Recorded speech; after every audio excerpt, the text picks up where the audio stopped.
আল্লামা সাঈদীকে যখন কোর্টের আদালতে তোলা হলো, এবার বিপক্ষের উকিল যখন জেরা করতেছিলেন আল্লামা সাঈদীকে, আল্লামা সাঈদীর বুকের পরে কোরআন শরীফ আর একটা হাতে একটা পানির বোতল। বিপক্ষের উকিল বলতেছে, হুজুর ওই কি বলে আপনার কেসের ফাইলে লেখা আছে 60 বছরের বুড়ির থেকে শুরু করে 12 বছরের মেয়েদের আপনি ধর্ষণ করেছেন। এবার আমি আপনার সরকার পক্ষের উকিল, আমি আপনার কাছে একটু জিজ্ঞেস করতে চাই, আপনি একজন হুজুর মানুষ, যখন আপনি জেনা করেছিলেন তখন আপনার বয়স ছিল 25-22 বছর। হুজুর 60 বছরের বুড়ি বিয়ে, 60 বছরের বুড়িকে ধর্ষণ করতে আপনার কেমন লেগেছিল? আল্লামা সাঈদীর চোখ বেয়ে বেয়ে পানি পড়তে স্যার বলতেছে, আল্লাহ তুমি ছাড়া এ কথা শোনার মতন আর কেউ নাই।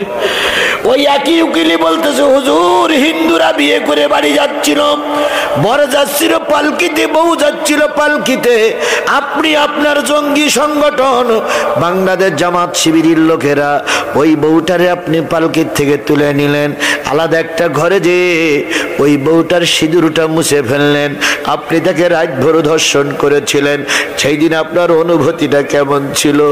আল্লামা সাঈদী কান্দে বলি,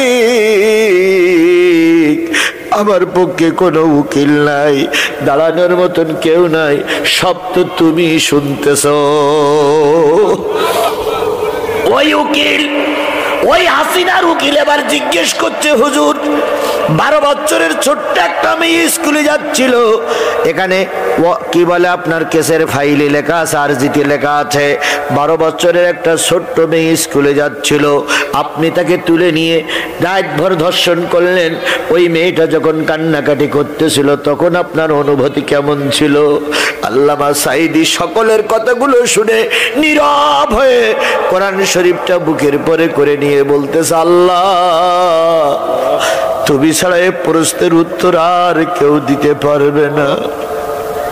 প্রধান বিচারপতি যখন রায় লিখবেন, আল্লাহর ওলি বললেন, ও বিচারপতি রায়টা লেখার আগে একটা জিনিস ভাবুন, আপনার বিচারের উপরে কিন্তু আর একজন বিচারক আছে, আপনার রায়ের পরে আর একজন রায় দেবার লোক আছে।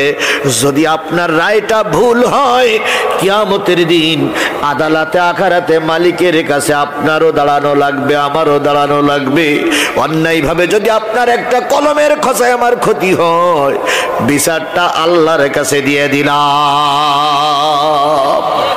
কয়েকজন বিচারপতি একটু মুখ মলিন করলেন আর বললেন, হুজুর আমাদের হাত বান্ধা, পা বান্ধা, কিচ্ছু করার নাই, আল্লাহর রাস্তা আমাদেরকে অভিশাপ দেবেন না।